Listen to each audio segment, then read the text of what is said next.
Pocket.com.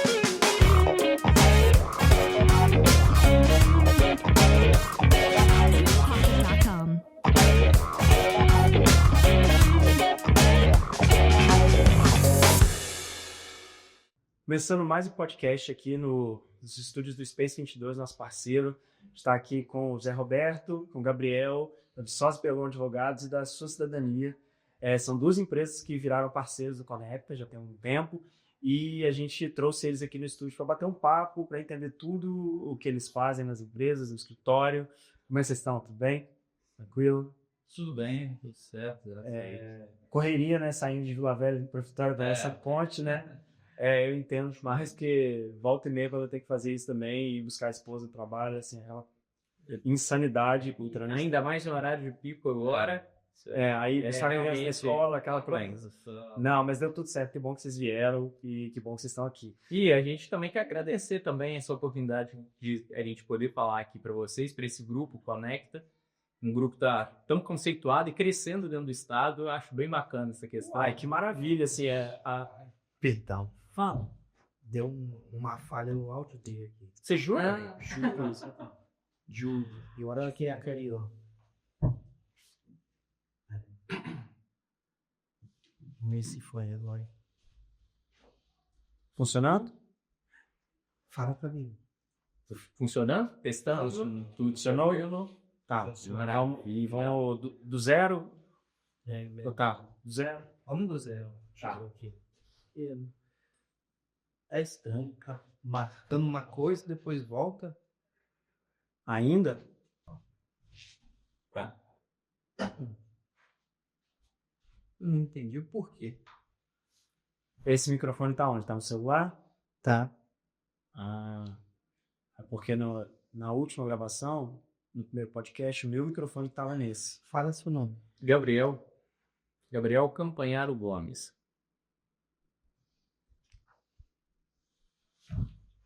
Deixa eu ver esse último aqui.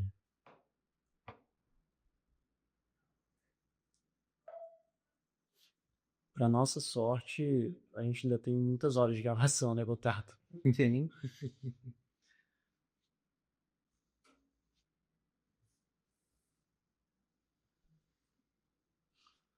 Não tá adaptando. Deixa eu desligar essa câmera. Faz uma troca. Vou trocar. Joga o meu microfone para aí Uhum. e coloca o dele na câmera. Isso, vem pra cá.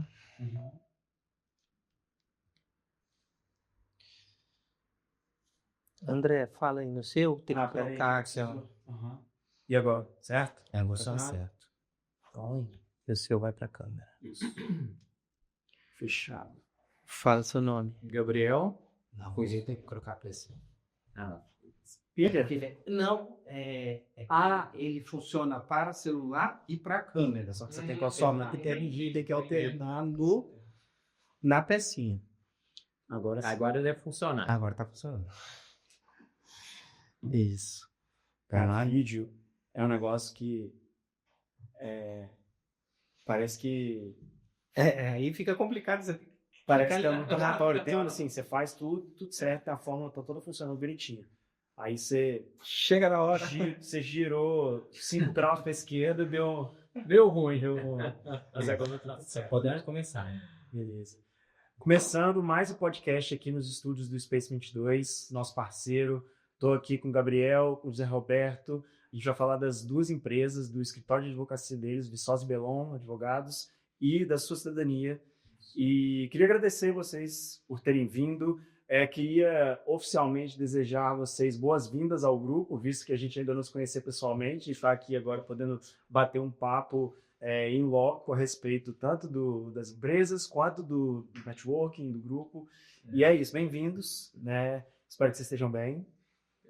Nós que agradecemos, primeiramente a vocês. Boa noite aos partícipes aqui. Queremos agradecer o Grupo Conecta, que nos recebeu tão bem aqui, nos recebeu bem no grupo, e agora é essa oportunidade para podermos falar um pouquinho do nosso negócio e o que a gente tem de diferencial, o que a gente tem que pode contribuir até para o grupo. Legal, a gente quer falar sobre a experiência de networking também. A gente geralmente deixa um pouquinho mais pro final do podcast, porque a gente quer dar prioridade para falar de vocês mesmo, das empresas. Eu acho que é o objetivo aqui, principalmente no podcast. Mas a primeira pergunta que eu queria te fazer: você é mineiro? Essa é uma pergunta que todo mundo me faz. Você tem um pouquinho de sotaque. Eu falo porque a esposa é mineira, e aí já estou habituado. Então, eu sou um quase mineiro. Eu digo quase mineiro porque eu sou da região de Ibatiba, que é a divisa com Minas Gerais. Divisa com Minas Gerais. Então, a nossa colonização lá foi toda mineira. O meu bisavô era mineiro. Olha Era um tropeiro. Conhecido na região. Por isso que tá fácil de ver. Na região de Ibatiba ali é praticamente todo mundo assim, né? E a comida é tipo torresminho, feijão O fotógrafo que fotografou o meu casamento, salvo engano, eu não sei se foi ele que casou lá, se foi um amigo que casou lá, mas foi muito engraçado porque ele falou que eles organizaram tudo, mas aí mandaram os convites, muita gente não podia vir e tudo, e aí tinha um buffet para muito mais gente do que tava na hora, mas aí foi chegando um vizinho, foi chegando não sei o que, entra aí. Quando eles viram, o casamento tava cheio, com os locais da região. Eu não sei se não tem mais nada. A festa foi toda feita ali com a galera local. Eu não sei se foi especificamente em Ibatiba, mas foi ali muito perto naquela região. Ali é assim mesmo. Eu fui para lá rapidinho. Do Gabriel, primeira vez que eu estive lá, era eu, minha namorada na época, e um casal de amigo nosso que ia lá para casa dos pais dele, né? Nós, assim, 3 casais, vamos dizer assim. 2 casais, mais também eu da faculdade. Da faculdade, há uns 10 anos atrás. Chegamos lá, tinha comida para pelo menos umas 30 pessoas. É assim mesmo, e assim, e você come, você não aguenta mais comer, um pouquinho aí, bom, né? O mineiro tem uma recepção assim, incrível, especialmente na hora de oferecer comida e variedade, então assim, a gente sabe. Né? E a casa dos meus pais hoje, ela já está indo para a 8ª geração na família a fazenda. Então ali na região, a casa era ponto de tropeiro, de pouso de tropeiro. Então o pessoal que vinha de Minas para Alegre, ia para Uaçuí, com aquelas tropas de Moari, levando mercadoria, eles paravam, faziam pouso, dormiam ali na propriedade na época lá atrás. Tanto que o meu bisavô, que era tropeiro, ele conheceu a minha bisavó e se casou ali. Olha só, e aí finalmente teve famoso, né? E aí ficou essa questão da receptividade que já é normal na região, realmente. Olha só, veja que curioso, né? Vocês estão falando de gerações aí, de descendência, e a gente veio falar justamente, inclusive, da empresa que trabalha com cidadania, que, assim, eu sei que existem mais de um meio diferente de se ter uma cidadania, mas a ascendência ou descendência? A ascendência é um dos meios, inclusive, mais comuns, né, que as pessoas buscam para conseguir. Então, fala um pouquinho, Zé Roberto, sobre a sua cidadania, que é a empresa, não sobre a cidadania dele, então, para ficar claro, gente, é o nome da empresa. E como é que vocês trabalham, quais são os diferenciais, como o mercado de busca de cidadania anda. Certo. Bom, a Sua Cidadania é uma empresa que apesar de ser relativamente recente, ela é uma empresa que já vem de vários anos de estudo, né? Eu sou advogado há quase 10 anos já, e sempre fui apaixonado por estudar a genealogia da minha família, né? Pesquisar as raízes históricas, e aí desde os meus 12, 15 anos, eu já vinha fazendo essa investigação, consegui documentos na Itália, né? Tudo por minha conta, por conta própria. Então, cheguei até 1700 e no ano de 1700 alguma coisa, minha 8ª, minha 9ª geração. Então, assim, fui até onde dava para ir, né? Porque depois disso também muitas coisas se perderam. Os documentos se perderam, e guerras e etc. Então, vim estudando ao longo de muitos anos esse processo de cidadania italiana. Fiz o meu processo, fiz processo de amigos, de parentes, né? Sempre nessa intenção de estudar, de aprender mais. Os estudos de caso acabaram virando a empresa, né? Exato. Até que começaram a me perguntar, pessoas de fora, então amigos meus que eu havia ajudado a fazer o processo começaram a me indicar, o José Roberto faz isso. Mesmo que eu não fazia profissionalmente, mas aí entrou a faculdade de Direito, que dá um norte importante também nessa parte jurídica. O seu processo foi antes da faculdade ainda? Ou foi quando você estava estudando ainda? Foi no meio da faculdade eu comecei a fazer o processo, né? O processo, depois eu vou falar um pouquinho como funciona. É um processo relativamente lento, né? Hoje a gente consegue acelerar um pouco por conta da experiência adquirida, né? Mas na época eu fazendo sozinho, você acaba demorando mais do que o normal. Então, fiz a faculdade de Direito, fiz o meu processo mais ou menos junto ali. E aí começaram a surgir oportunidades. Eu vi uma oportunidade de negócio, né? De começar a comercializar. Então, inicialmente, eu fazia tudo dentro do escritório de advocacia, né? E depois eu fui separando, porque, como o Dr. Gabriel falou aqui mais cedo, até antes da gente iniciar, né, vocês estavam conversando, a gente estava trocando uma ideia, e é bem dessa forma. A cidadania italiana, ela tem várias ramificações ali dentro para você obter a cidadania. Então, tem a pesquisa genealógica, que é onde entra o caso da sua família. Vou descobrir se eu sou italiano, vou descobrir se eu sou holandês ou alemão e etc. Vou falar um pouquinho sobre o meu caso logo mais. Então, você faz a pesquisa, descobriu que tem descendência italiana, vai atrás da documentação, vai atrás de saber onde estão localizadas as certidões, porque nós estamos falando de pessoas que viveram em 1860, nasceram na Itália, vieram de navio para cá, numa situação precária, no meio de guerras, né? Então, os registros se perdem. Então, você tem toda uma problemática. Pegou, localizou todas as certidões, a gente analisa tudo. Aí vamos para o escritório, eu e o Gabriel, a gente trabalha nessa parte de correção. Tem uma coisa com grafia de nome, que é um problema também que eu enfrento, porque a minha família, ela tá espalhada no Espírito Santo, mas assim, eu tenho primos que eu não conheço pessoalmente, mas eu sei que assim, tá totalmente diferente. Completamente diferente. Muito diferente do nome original, que parece que alguns parentes meus já conseguiram localizar. O ancestral maior, né, digamos assim, mas assim, é muito diferente. Então, imagina que seja um trabalho mais comum do que você imagina. Sim, não, eu consigo entender pela linha nome mesmo é a Viçosa, né? Mas Viçosa ele foi abrasileirado. Né? O meu sobrenome original era Vetsosa, com 2 E's no meio, igual pizza. Então, era Vetsosa. E aí trouxe para o Brasil, na época. Você imagina um italiano que não fala português chegando num cartório que na época tinha acabado de ser fundado, não existia registro civil no Brasil.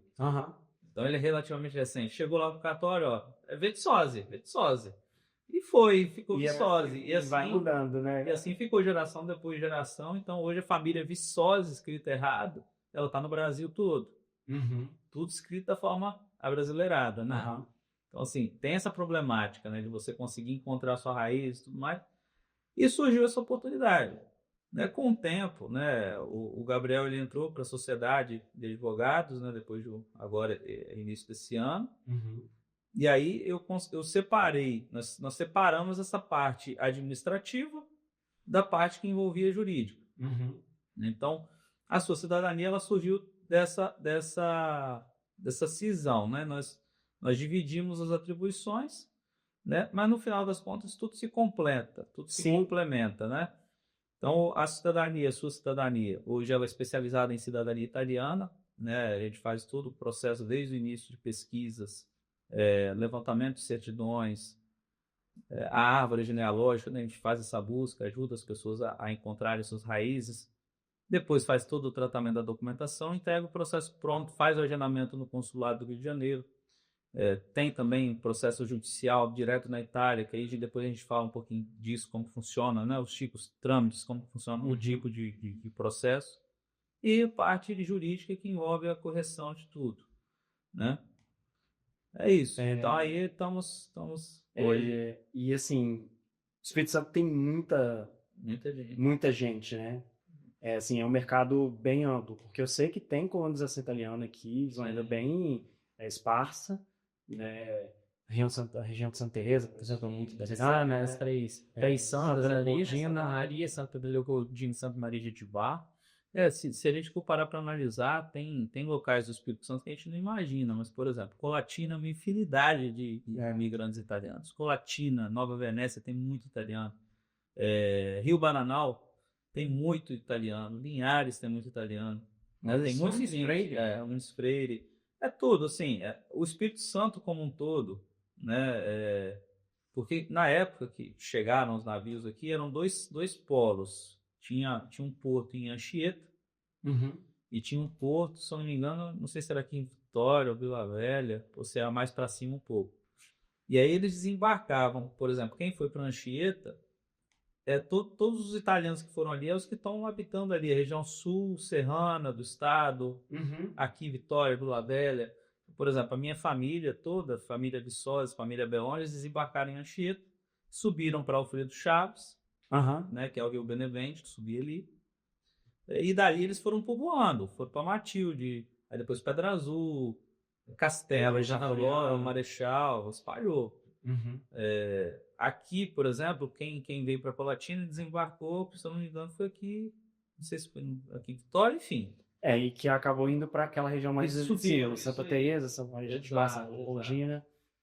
É um mercado bem esparso, eu fico vendo. E assim, a minha família, eu acho que eu não tenho ascendência italiana, embora agora que eu casei, eu peguei o sobrenome da minha esposa, que a família da minha esposa é Minardi, é toda italiana, mas eu particularmente não tenho. Agora, o meu sobrenome do meio, Van den Kolken, é um sobrenome que eu já não sei mais qual que é a origem. Por quê? Eu sempre acreditei a vida toda que fosse holandês, porém, depois que eu participei de um grupo de Facebook da minha família, né? E aí eu fui vendo as grafias distintas do nome e as pesquisas que as pessoas estavam fazendo lá, de parentes, pessoas que me conheciam, mas eu não as conhecia porque conheciam os meus avós, meus tios e tudo, e chegaram a um ancestral comum que, na verdade, o sobrenome era separado, era Van der Kolker, com trema e tudo, salvo engano, ele era austríaco. Trentino. Inclusive, é uma coisa que eu queria até perguntar para vocês, porque eu já tinha conversado com um amigo meu, assim, mais de 10 anos atrás, que ele estava no processo para pegar a cidadania italiana, ele falou que italianos originários da região trentina tinham mais dificuldade de conseguir a cidadania italiana, porque, na verdade, aquilo ali era uma região austríaca e não italiana, né? Isso, na verdade, vamos assim, né? Vamos pensar. Itália, como Itália hoje, ela foi unificada, né? O reino da Itália foi unificado em 1861. É relativamente recente. Isso. Antes disso, ainda assim, né? Então, antes disso eram vários reinos e depois formaram Estados Unidos, isso, formaram o reino da Itália. A parte noroeste, lá em cima da Itália, que é o Império Austro-Húngaro, a parte dos Alpes ali, que é a região mais fria. Mas é mais para a direita. Então, nós temos a Itália, né, mais do lado de cá, assim, naquela parte de cima da borda, noroeste.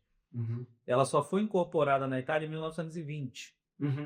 Então, bem mais para cá. Então, durante aí 60 anos aproximadamente, ele continuou sendo o Império Austro-Húngaro, certo? Então, como que é a regra dos trentinos aí? Não é que tem dificuldade. Hoje não pode mais. Olha só, né? Eu não sabia. Hoje não já tem mais não tem direito. Por quê?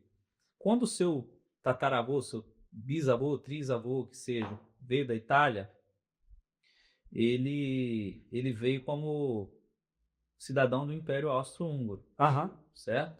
Ele não era italiano. Então, por exemplo, ele saiu de lá e veio como um austríaco, né? Não sei se é esse o nome que se dava na época, mas vamos supor que é um austríaco, é um cidadão daquele império. Quando a Itália tomou essa parte e se unificou também o Império Austro-Húngaro, eles criaram uma lei que era o seguinte: quem estiver morando nesse pedaço vai se tornar italiano, certo? Não vai ser mais austríaco, vai ser italiano. Na época eles deram a possibilidade, quem quiser ir para a Áustria pode morar na Áustria, mas quem quiser ficar ali vai se tornar italiano. Quem saiu antes de 1920 não ficou nem italiano e nem austríaco. Perdeu, ficou apátrida. Virou um cidadão apátrida.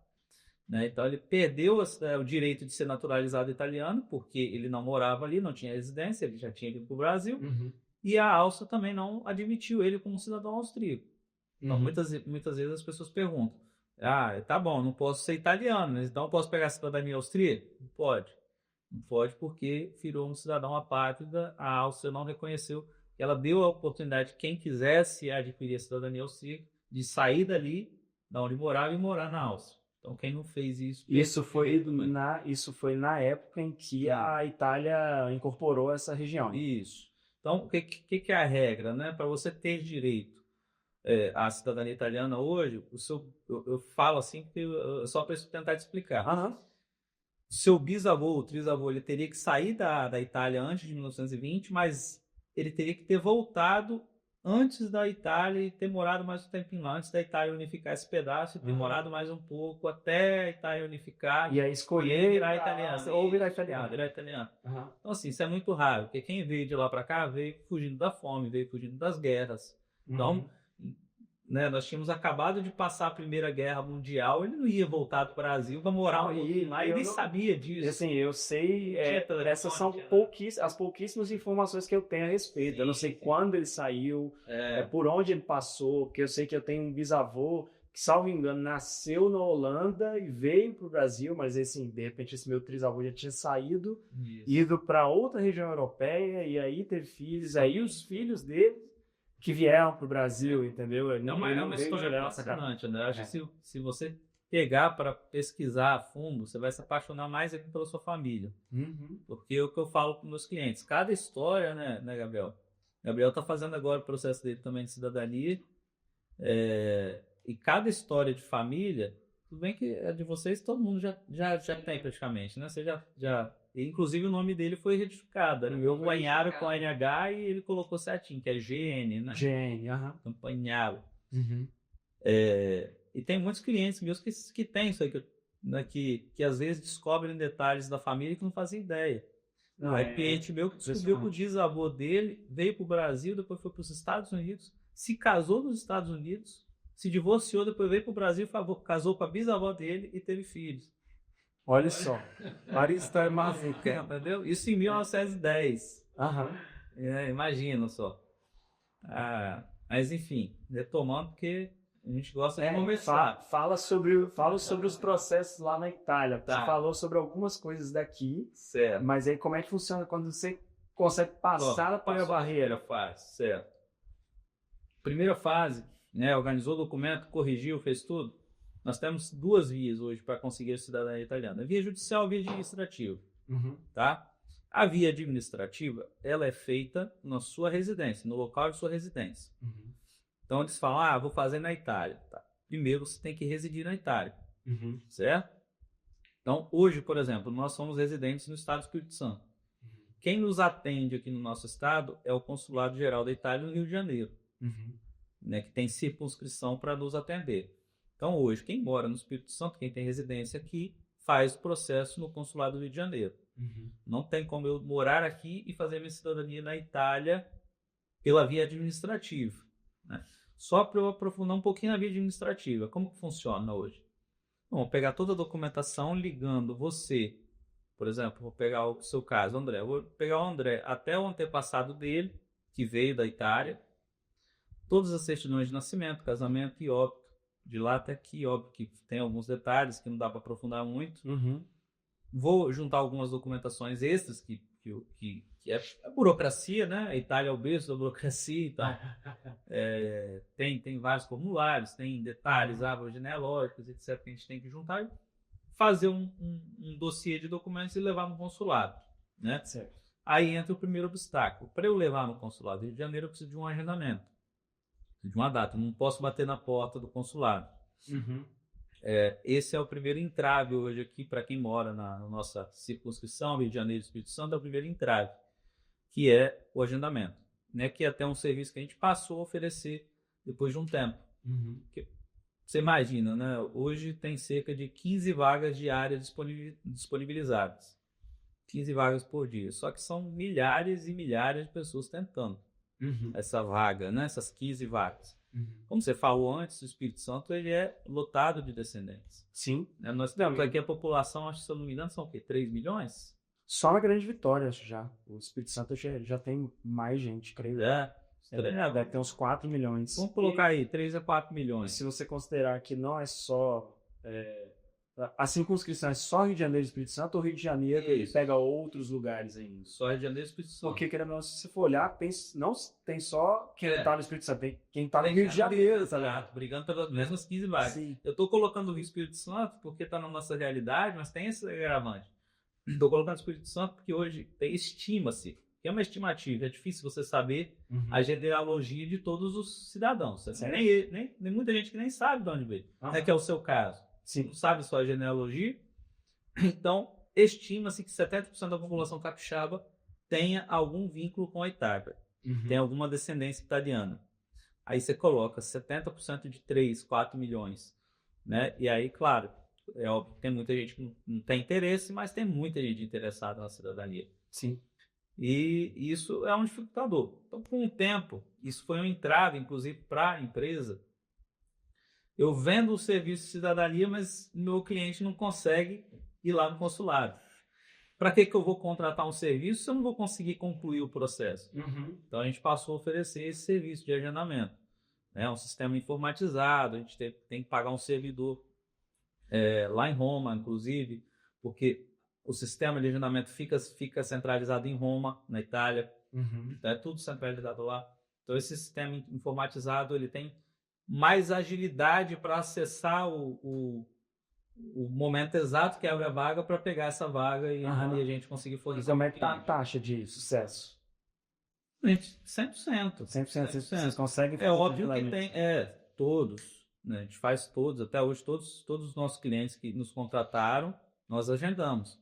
Óbvio que não vou instalar o dedo e vai aparecer uma vaga, então é tentativa, né? A gente coloca cadastro, vamos lá, ô André, precisamos dos seus dados, seus documentos e tal, manda pra gente, a gente cadastra no sistema e começa todo dia o sistema a entrar lá e tentar. Então, geralmente de 1 mês a 3 meses a gente consegue a vaga. Tá? Então, esse é o primeiro entrave. Conseguiu a vaga? Vai lá no consulado, com 1 horinha, 2 horinhas, você faz seu processo lá, eles analisam a documentação, encerrou o processo, você já sai de lá reconhecido na hora, aqui no consulado do Rio de Janeiro. Na Itália é diferente, né? É diferente, mas é muito parecido. A diferença é que você vai precisar fixar uma residência lá. Você vai ter que sair daqui, vai ter que alugar uma casa. Aí existem empresas que fazem serviço, nós não fazemos, mas existem empresas que fazem serviço de arrumar um lugar para você morar e te assessorar lá no comune com você. E lá é tudo, já o idioma é italiano, então não tem a facilidade, não tem a facilidade, porque aqui no consulado todo mundo fala português, quem já atende lá no consulado.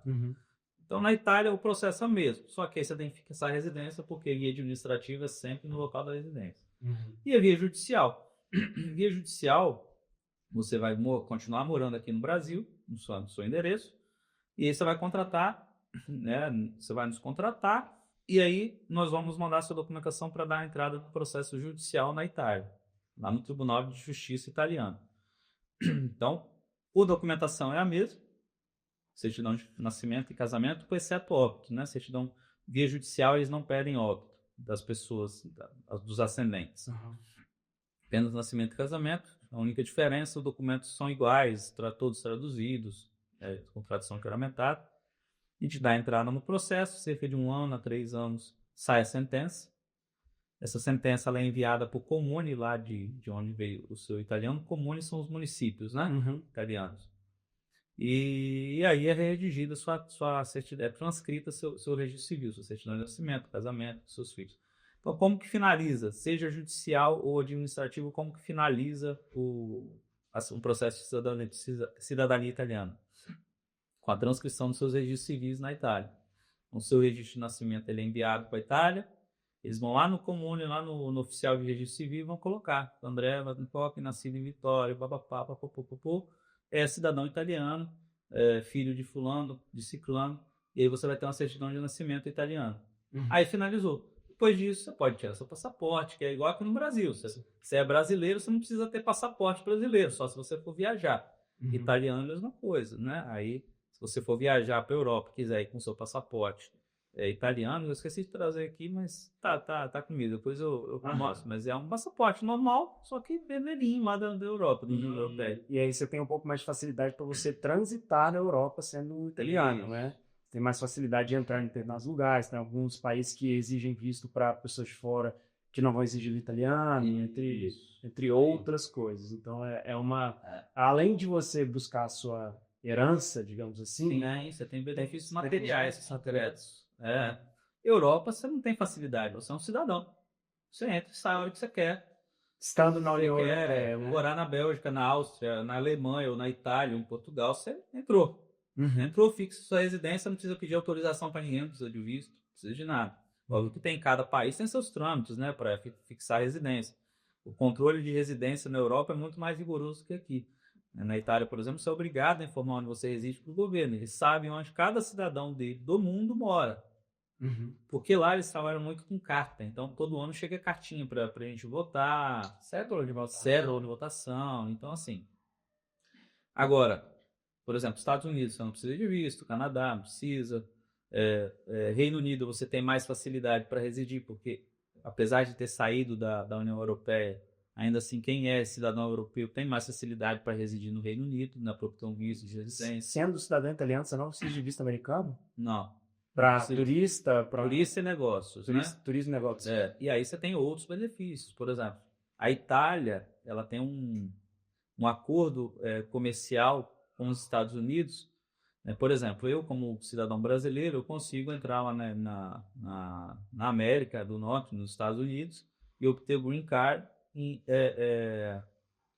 investindo uma determinada quantia de dinheiro. Se não me engano, é $500 mil ou $1 milhão, eu não lembro quanto que é para América, para cidadão brasileiro, né? Porque o Brasil ele não tem um acordo comercial direto com os Estados Unidos.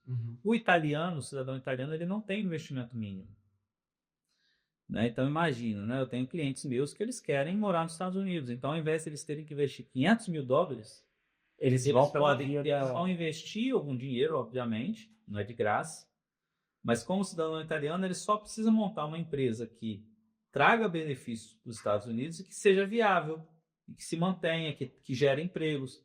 Então, o cidadão italiano ele não tem um mínimo, entendeu? Se eu tiver que gastar $50 mil e essa empresa gerar emprego, gerar renda, trazer benefício para o país, eles aceitam. Então, não tem um investimento mínimo. Então, você economiza aí $400 mil nessa brincadeira, né? Para quem tem esse interesse, obviamente. Tá aí uma informação que eu não fazia ideia também, né? Para quem quer o sonho americano, talvez seja mais fácil ir para o sonho italiano primeiro, que depois você desvia e cai nos Estados Unidos. Exatamente.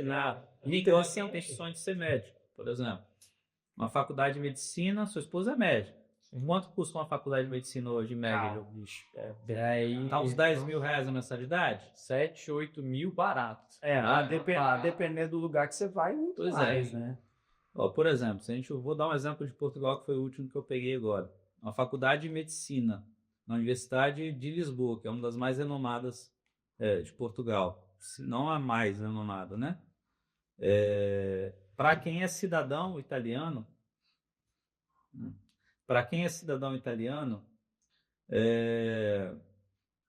tem uma vantagem. Cidadão italiano não.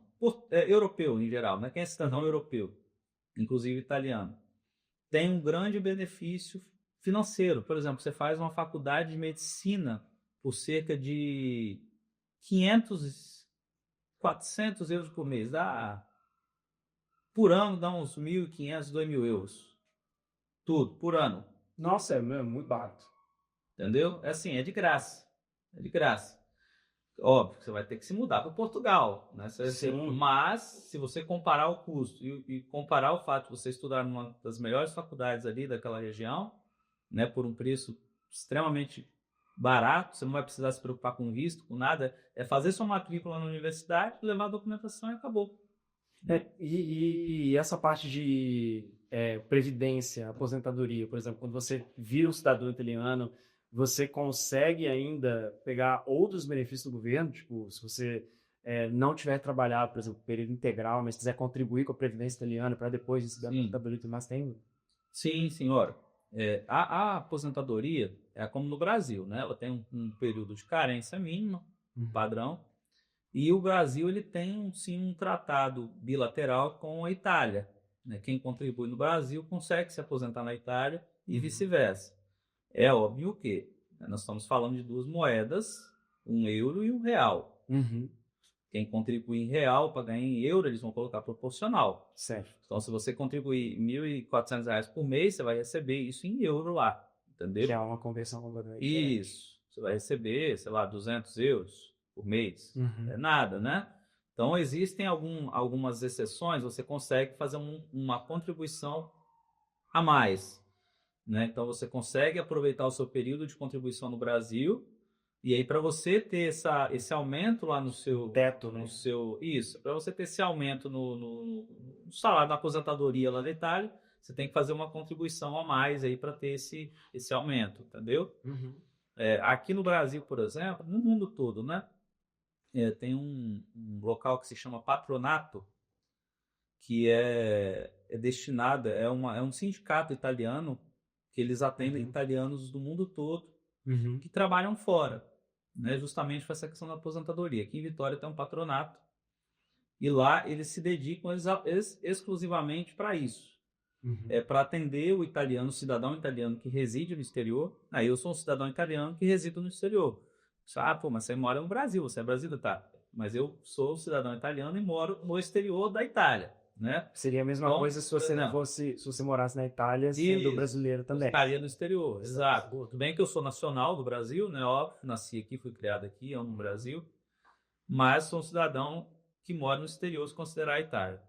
E aí eu posso ir me direcionar a esse patronato, eles vão analisar o meu caso, né? Isso é gratuito. Uhum. Às vezes eles pedem uma contribuição para ajudar, né? Um sindicato. Uhum. Então, se você quiser contribuir de alguma forma, eles aceitam. Mas é um serviço gratuito, prestado pelo sindicato. Você vai lá e coloca o seu caso. Eu trabalhei a vida toda na Petrobras, né? Contribuí a vida toda no teto lá da Previdência.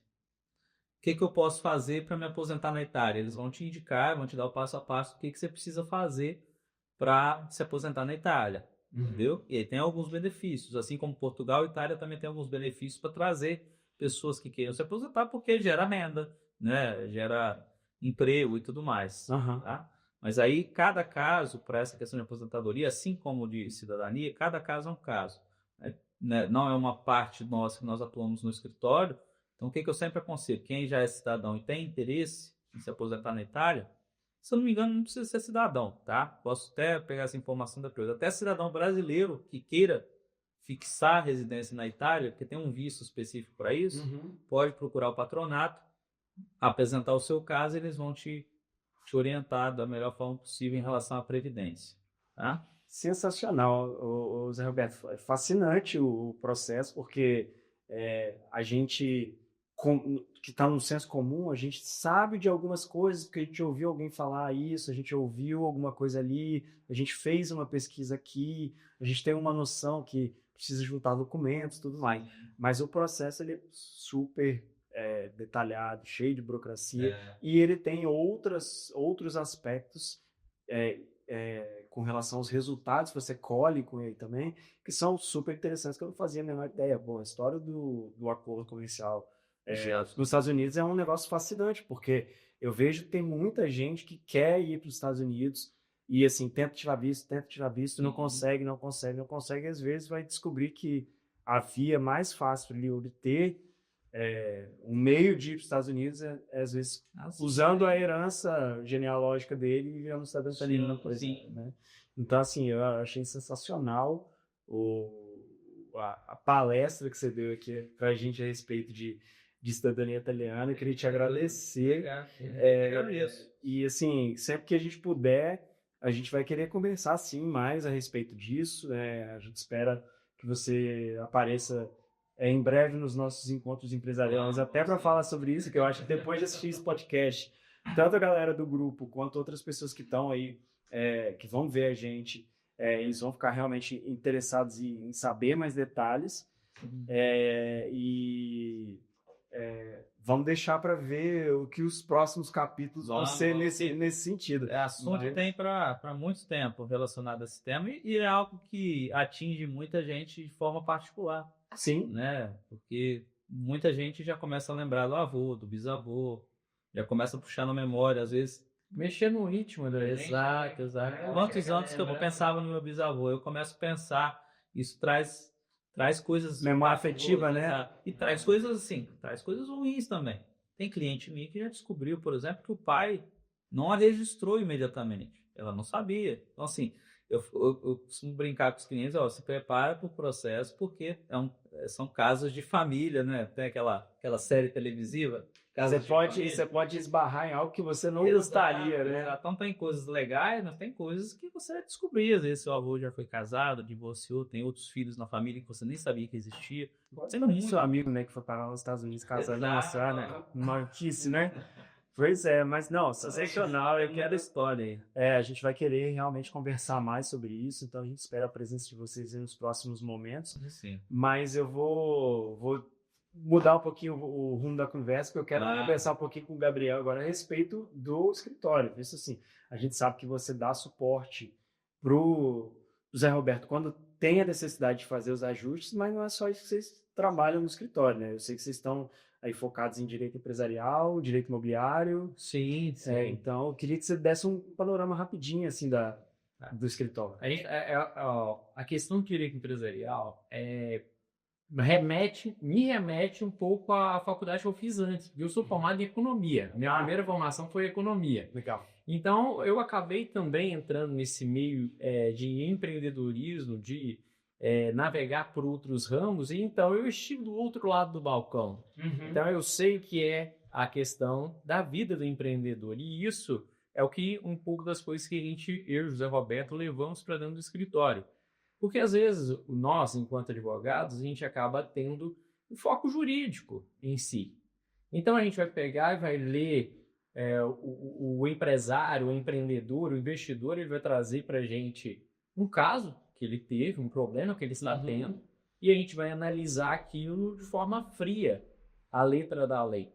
Uhum. Só que a gente também a gente tem que ter aquela visão empática de saber que o empresário, às vezes ele trabalhou a vida toda numa empresa, ele juntou um dinheiro e empreendeu, abriu um negócio e ele está iniciando. Então, nós, enquanto advogados, nós temos que ter essa empatia de saber analisar, de saber as dificuldades dele enquanto empreendedor, para a gente falar assim, ó, às vezes o seu caminho não é dessa forma aqui pelo jurídico. Vamos tentar acertar uma preventiva, a gente trabalhar vendo quais as dificuldades que a sua empresa tem no jurídico para a gente tentar blindar. Hoje, o cenário brasileiro, ele é um cenário desafiador. É um cenário bem desafiador para o empreendedor, para o investidor. Hoje a gente tem algumas dificuldades jurídicas, em especial, muita gente que busca, ao invés de resolver as coisas no diálogo, elas buscam sempre um processo a fim de se locupletar, de ganhar um benefício no processo. Uhum. E às vezes as pessoas ficam buscando, caçando pelo em ovo, vamos dizer assim. Uhum. Então, o nosso trabalho, que a gente desenvolve dentro do trabalho do escritório, é ir com o empresário, sentar e conversar com ele, entender o processo, os procedimentos do escritório dele, do trabalho, do escritório ou da empresa dele, ver onde a gente pode auxiliá-lo, às vezes um contrato mal elaborado, às vezes um orçamento, a forma dele preparar um orçamento pode complicá-lo com o cliente posteriormente. Então, a gente acaba vendo alguns casos que, vamos pegar, vamos sentar, vamos trabalhar nessa preventiva para a gente garantir, ou pelo menos minimizar a possibilidade de você ter uma demanda jurídica, tanto com seus clientes, quanto os prestadores de serviço, quanto com os seus fornecedores. Porque, às vezes, um contrato mal elaborado com um prestador de serviço ou um fornecedor vai fazer com que uma fábrica ou uma empresa fique parada e ele não consiga dar atendimento dos prazos úteis aos clientes dele.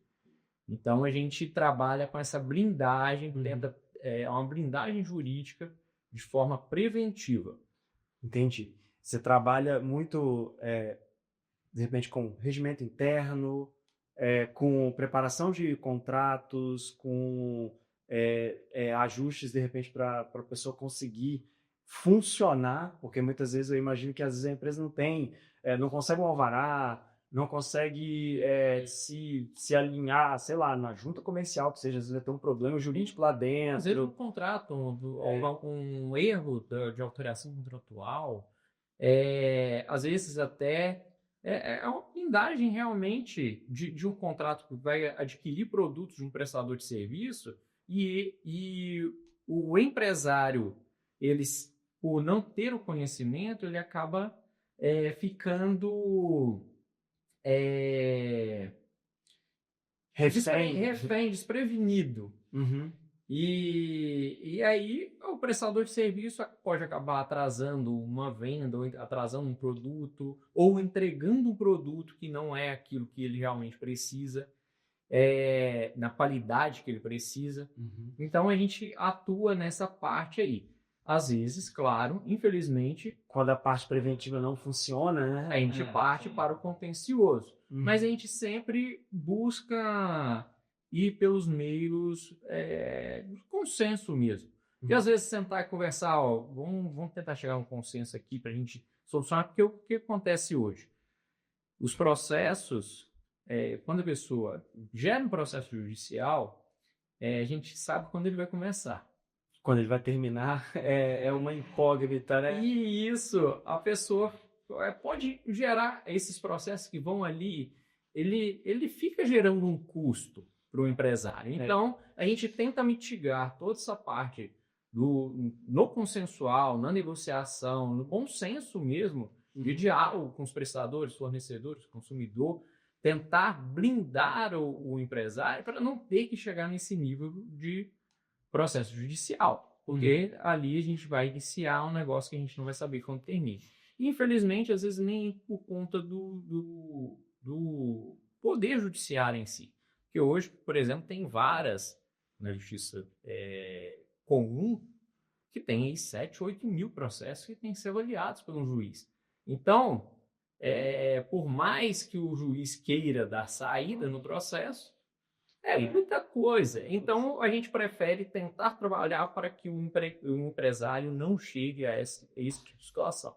Entendeu? Então, a gente tenta blindar de forma Isso torna o processo, né? Eu acho que acaba trazendo para vocês até um diferencial de agilidade. Por quê? Não porque vocês fazem com que vocês fazem que a justiça ande mais rápido, né? Nem isso o caso. Na verdade, é por conta de ter esse foco, evitar contendas desnecessárias e procurar o caminho do diálogo, procurar uma orientação do cliente de maneira bem assertiva e procurar fazer com que ele entenda, né, que o melhor caminho nem sempre é o da contenda, né? Isso faz com que os seus processos se tornem mais ágeis, né? E isso acaba impactando positivamente lá na frente. E outro, o que acontece? Os processos, no preventivo, você ter um jurídico que o acompanha, acaba sendo menos oneroso, sai mais barato para o empresário do que chegar lá na frente ele ter um processo judicial e ter que arcar com uma indenização às vezes. Então, quando você atua na preventiva, você já vai preparando. É a mesma coisa que a pessoa que frequenta a academia. Ele está indo para fazer exercício, para ele ter o corpo sempre preparado, para ele estar sempre com um bom físico, ou para estar bem com a saúde, para ele não ter que utilizar lá na frente e ter outros danos à saúde. Então, ele já se prevém, ele se precavê aqui atrás. A mesma coisa tem que ser o empresário. Ele tem que tomar a empresa dele com uma consultoria jurídica, com boa contabilidade, um bom RH, de forma que o blinde de possíveis contendas adiante ou possíveis problemas tributários, trabalhistas ou com clientes e tal, para exatamente ser menos oneroso para ele. Fica mais barato ele fazer uma boa contratação. Melhor prevenir que remediar. Esse ditado é antigo. Mas ele funciona para tudo, né? Exatamente. A Silvia mesmo me fala que na esfera trabalhista também é a mesma coisa. Quanto mais você se blinda, quanto mais você tem documentos de todos os tipos, quanto mais você deixa o seu funcionário ciente de todas as regras Ele tem que estar lá, ele tem que estar ciente, ele tem que assinar, você tem que provar que ele está ciente de tudo, que aí se ele fura as regras, você está protegido. Quer dizer, perante como for, às vezes às vezes o funcionário está errado e ainda assim ele consegue te prejudicar de alguma forma, porque aí você não se precaveu o suficiente. Então, o direito do trabalho da doutora Silvia, que eu acompanho o trabalho dela, que é muito bacana também, o direito do trabalho e o direito do consumidor, eles têm uma coisa em comum, que é o chamado hipossuficiência. Então, o funcionário e o consumidor, diante da empresa, que é o polo contrário dele, ele é sempre considerado mais fraco na relação jurídica.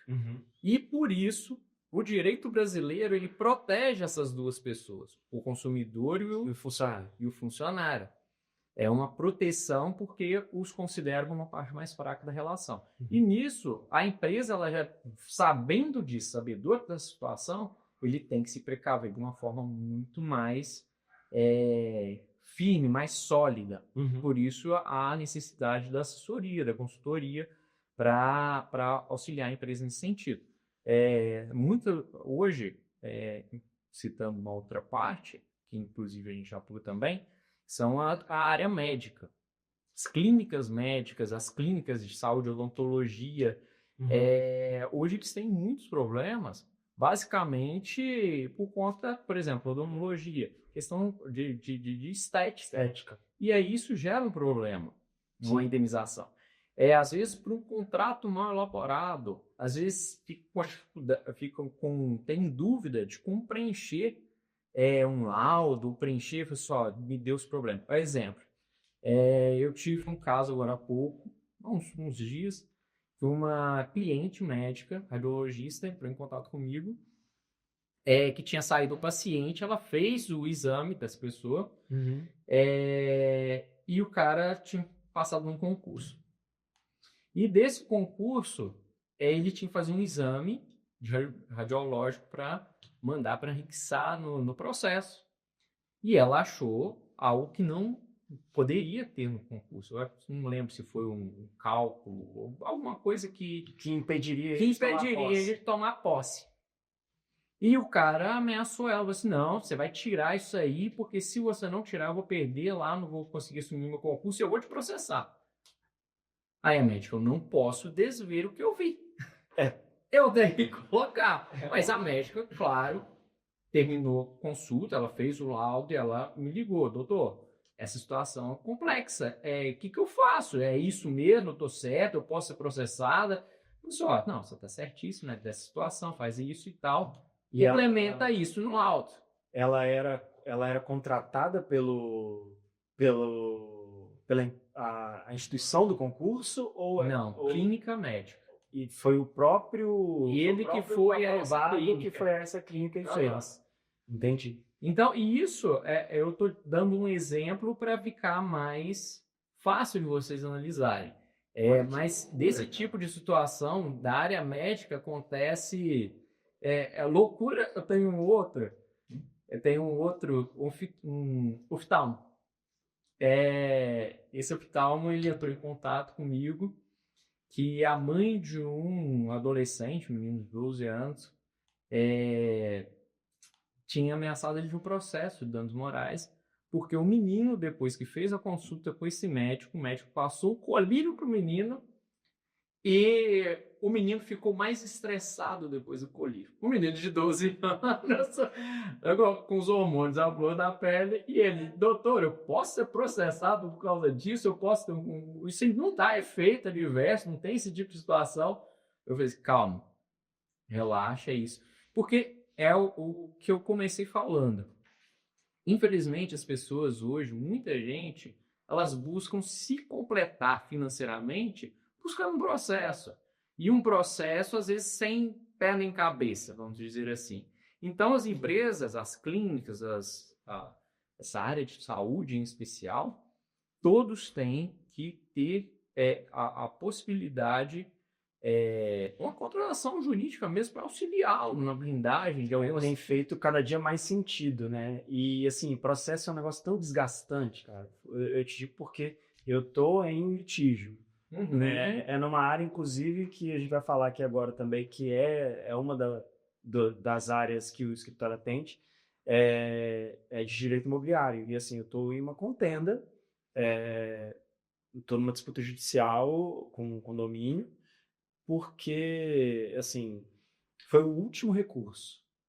Assim, depois de 4 anos, né, em processo, tentando resolver a situação de maneira amigável, realmente não consegui, né, chegar no ponto que eu gostaria, e aí tive que entrar com o processo judicial, mas eu não queria, porque é um desgaste imenso, assim, já deve ter 1 ano, mais ou menos, talvez um pouco menos, que o processo está correndo, e aí tem liminar para lá, aí faz pedido do outro lado, e aí derruba liminar, aí depois para você restituir liminar, você tem que trazer juntar novas provas no processo, e aí fica um clima ruim no ambiente que você está. Então, assim, eu sou absolutamente contra processo judicial, a não ser que seja absolutamente necessário, porque o desgaste é terrível, né? E eu imagino que vocês também devam ter várias demandas lá na área imobiliária também, que é um dos que vocês atendem, né? Sim, sim. Só dando um passo atrás, essa questão dos processos, quando vai dialogar com a ex-adversa, a outra parte, a gente sempre tenta levantar os seguintes pontos. Isso é justo? É a primeira pergunta. Porque no Poder Judiciário, as coisas só vão funcionar se a coisa for justa. Às vezes a gente conversa com o nosso cliente e fala assim, ó, essa situação aqui, ela tá realmente um pouco complicada. Vamos ver aqui, vamos acertar isso aqui e tal, vamos tentar fazer um acordo para a gente tentar chegar no meio termo e para ser o mais justo para ambas as partes. Porque realmente o meio jurídico tem desses problemas. Então a gente tem que sentar e tentar dialogar e chegar nesse meio termo.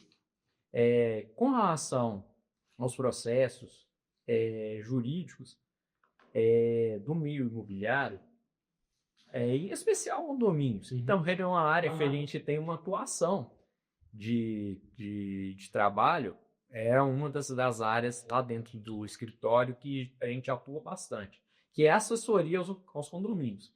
E essa questão que a gente, quando recebe, a gente sempre conversa com os síndicos, às vezes faz reunião com o corpo diretivo do condomínio. Tem várias comissões lá dentro. Conselho, fiscal, conselho. Então, a gente analisa. Vamos ver se é justo.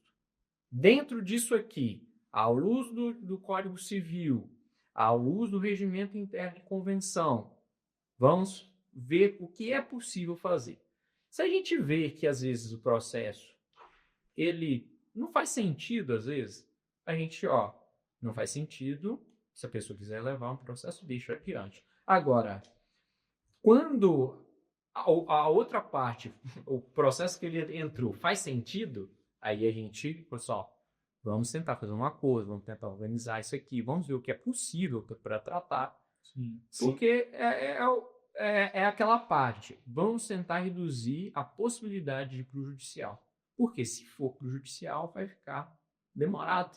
Fica demorado. E ser longo. Vai ficar demorado, vai ser longo e vai ser, no final das contas, mais custoso para ambas as partes. Porque, querendo ou não, as duas partes vão gastar com o jurídico. Sim, sim. E, assim, alguém vai perder, né? Sim, e aí, quem continuou ali, que às vezes estava errado, continuou ali tentando se apegar, né, à própria tese, perdeu, gastou muito tempo com o escritório, e ainda assim perdeu, ainda vai ter que ressarcir a outra parte, ou vai recorrer, ou vai apelar, e aí o processo fica... O processo vai longo. Então, assim, nesse tipo de situação, esse processo tem em Brasília. Então, eu já ouvi falar de um caso recente, que não é recente, na verdade, o processo ele foi tão longo que acho que as partes e o juiz que julgou o caso inicialmente, todos faleceram e o processo não terminou. Isso também é comum. É completamente surreal, assim, para mim, mas não é tão, nem de longe é incomum. Né? É por isso que a contenda sempre é melhor a gente tentar partir para o lado consensual. Diálogo, prevenção, tentar ajustar as coisas na conversa mesmo, a boa conversa, mas, claro, com parâmetros jurídicos. Vamos sentar, vamos analisar isso aqui, essa possibilidade, porque, às vezes, a pessoa que está querendo processar o nosso cliente, ou está com algum problema, ou o nosso cliente está com problema com outra pessoa, a gente esclarece a situação. Você, essa situação aqui vai ser demorada para você vai gastar mais ou menos tanto. Isso aqui vai demorar tantos anos, a gente não sabe exatamente. Então é melhor a gente... Uma colocação, Gabriel? Sim. Sim, só nessa questão ainda de consensual e de orientação de prevenção. Tem várias e várias vezes que eu e o Gabriel, a gente não quer... Nós tentamos auxiliar, por exemplo, vamos pegar a área de condomínio. Acontece muito isso.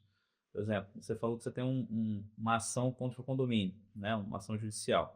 Mas até chegar nessa ação, você brigou por 4 anos ali, tentando resolver de forma extrajudicial e tudo mais, né? Então, várias vezes acontece de clientes nossos, síndicos, né? Pessoas da gestão ali do condomínio, entrar em contato para a gente meio que dar um aval para o que está errado. Né? E isso é uma outra parte muito importante da assessoria jurídica firme, porque tem muita coisa que é feita errada e que o advogado precisa chegar lá e falar, isso está errado, vamos corrigir, vamos corrigir, vamos mudar, essa assembleia foi feita de uma forma errada, vamos corrigir, vamos alterar, né? O quórum para obter uma construção tal era 50% de todos os moradores, vocês não fizeram. Muitas das vezes a gente acaba batendo um pouco de cabeça com o síndico porque ele quer algo que facilite a vida dele, que vá na mesma ideia. Sim. Mas nesse ponto também que é importante, né? Como a gente sempre tem trabalhado, eu e o Gabriel, de tentar, não vai por esse caminho porque está errado. Mesmo que o síndico não goste de ouvir que ele está errado, né? E mesmo que a gente corra o risco até de perder o contrato, né? Isso nunca aconteceu com a gente, porque no final das contas eles já passam a confiar com eles. Confiam mais isso. A gente não está ali só por honorário, né? A gente está ali realmente para ver um condomínio justo, um condomínio que seja bom para todo mundo, tanto para a gestão, que seja bom para o morador. Né? É muito bom ouvir isso, porque saber que temos aí escritórios que estão preocupados realmente em solucionar os problemas do condomínio e não os problemas do cliente, síndico, né, comissão, porque são coisas completamente distintas, né? Sim. E é muito importante ver que tem gente que busca o caminho da conciliação antes de qualquer coisa. E é uma das coisas com as quais eu compactuo. Só um adendo com relação a essa questão, um pouco que a gente falou, é a questão da justiça. A gente tem que buscar adequar dentro das regras condominiais, dentro do Código Civil, convenção, regimento.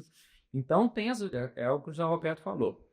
Tem horas que a gente fala para o síndico, não pode seguir por esse caminho. É importante que o síndico tenha uma boa assessoria jurídica, porque às vezes ele não faz não com maldade, mas por desconhecimento. Ele está com aquela gana, aquela vontade, aquele desejo de ver o condomínio crescer, e ele assume aquilo como para ele, porque está melhorando, uma missão, e ele parte para cima e parte para fazer. Mas o que acontece é que o condomínio ele tem diversos procedimentos que ele tem que ser seguido. Por exemplo, uma convocação para assembleia, tem que estar o edital, tem que estar certinho, tem um quórum de votação. Nós temos um caso de um cliente nosso, chegou agora tem uns 3 meses mais ou menos, que tem lá 5, 6 processos que basicamente está em erro de assembleia. Não, e assim, não é só... Ou faltou a assembleia, ou não colocou isso no edital, ou não registrou isso na ata, ou a ata estava sem assinatura. Não, e além disso ainda tem o Código Civil, né, que muitas das vezes o síndico passa por cima do Código Civil. Porque acha que a convenção, ela sobrepõe o Código Civil. Mas aí eu volto, é questão, às vezes, do desconhecimento. Mas sim, é um negócio que às vezes falta uma assessoria jurídica que mostra, assim, isso aqui, essa convenção está errada. Que a sua convenção, ela está diferente do que prediz o Código Civil. E, inclusive, a gente, assim, semana passada, a gente teve que explicar a hierarquia das normas para um síndico novo, mostrando para ele. Ele falou assim, não, aqui na convenção diz isso, pessoal, a convenção está errada. Ela é apenas uma normativa que tem que ser seguida baseada no Código Civil. Se está distinto do Código Civil, você pode jogar lá fora. Se o regimento interno está contra a convenção vale. Se a convenção estiver diferente do Código Civil, o Código Civil vale. Isso aí. Né? Então a gente segue por ali. E aí, por isso que é tão importante ter uma assessoria jurídica íntegra e que está disposta a realmente resolver tudo que está em volta do condomínio como um todo e não especificamente só de quem está comandando o condomínio. E é muito bom ouvir isso, porque depois de anos passando por problemas e tendo que, em última instância, ir para um processo judicial, eu sinto essa dor. Né? Então é muito bom ver isso. E aí, eu queria, para finalizar, agradecer muito a presença de vocês, que eu acho que o nosso tempo está estourando já, mas eu queria muito agradecer que vocês tenham se disponibilizado para vir, plena segunda-feira, atravessar a ponte, essa correria toda, pegar criança na escola, sair correndo, pegar no trânsito, e ainda assim chegar aqui para bater esse papo longo com a gente e assim, falar sobre uma quantidade de assuntos muito legal, assim, sobre muitos tópicos, vários que eu não tinha a menor ideia, outros que eu já era mais interessado, que eu já havia conversado com outras pessoas, mas é muito legal ter uma perspectiva e uma visão diferente. Então é isso, cara. Ó, mais uma vez, sejam bem-vindos ao grupo. Eu espero que vocês permaneçam por muito tempo no Conecta, que vocês façam mais networking e, inclusive, eu gostaria que vocês aparecessem mais para a gente realmente apresentar vocês todos para o grupo, vocês fazerem um pitch de vendas e falar mais sobre a empresa de vocês, para que a experiência dentro do Conecta ela se torne cada vez melhor, né? Eu posso falar? Pode. Não, eu gostaria de agradecer primeiramente. Inicialmente, né, eu quero agradecer até o Gilson, o Léo, que foram eles que nos indicaram para legal. o Conecta, legal. né? E depois a Silvia, que me recebeu muito bem, André, sempre atento. Aí agradecer o convite, de estar presente aqui com vocês, né? Foi bem legal esse bate-papo. Poder falar sobre o que a gente gosta, né, Gabriel? É legal, porque nós trabalhamos com o que nós realmente gostamos e acho que isso vai conectando mais as pessoas ao nosso tema, né? Vai trazendo essa intimidade, essa coisa legal que fez o bate-papo. E nós gostamos de falar. Então, sim, se tivéssemos aqui com o seu mais umas 3 mineiras, né? Se tivesse um café aqui, assim. Se tivesse cafezinho. O bom DNA mineiro, ou quase mineiro, né? Que a gente gosta de falar. Sendo assim, eu morei em Minas Gerais durante alguns anos, casei com a mulher mineira, tenho um monte de amigo mineiro, então assim, eu já falava muito, agora eu falo ainda mais, eu gosto de conversar, de bater papo. E, assim, fazer networking é mais um meio, mais uma desculpa que você tem para falar, para bater papo, para conversar. Sim. Então, vai ser muito bom ter a presença de vocês nos nossos encontros daqui para frente. Imagino que depois desse podcast, tanto a galera do grupo quanto outras pessoas de fora, vendo esse tanto de conteúdo que a gente gerou aqui sobre cidadania italiana, sobre direito empresarial, sobre direito imobiliário, novas oportunidades devem se abrir, novas janelas devem se abrir aí para vocês, então mais um salto positivo do Conecta aí pra gente, né? Muito obrigado, agradecendo ao pessoal do Conecta e, como diz o José Roberto, ao Júlio, o Léo, doutora Silvia, e ao André também, a equipe dele, que nos recebeu muito bem esse horário, e realmente a gente aqui no grupo, percebemos que o André gosta bastante de conversar, a gente teria aí umas 3, 4 horas para falar. Certamente. A gente faz isso depois fora da câmera, porque aí, senão o tempo vai embora. Mas vamos marcar uma oportunidade. Sim, Deus certeza. O jantar do Delira tá aí em breve, em novembro. Fiquem de olho, que aí lá é uma oportunidade excelente de fazer networking, de conhecer gente, de bater papo. Né? Vai ser no dia, salvo engano, dia 26 de novembro, lá na nova sede do Delira. Então, ficou lindíssima, né? Ficou sensacional, né? Então, já não vejo a hora. É isso, gente. Muito obrigado, um abraço, até a próxima. Valeu. Até, tchau.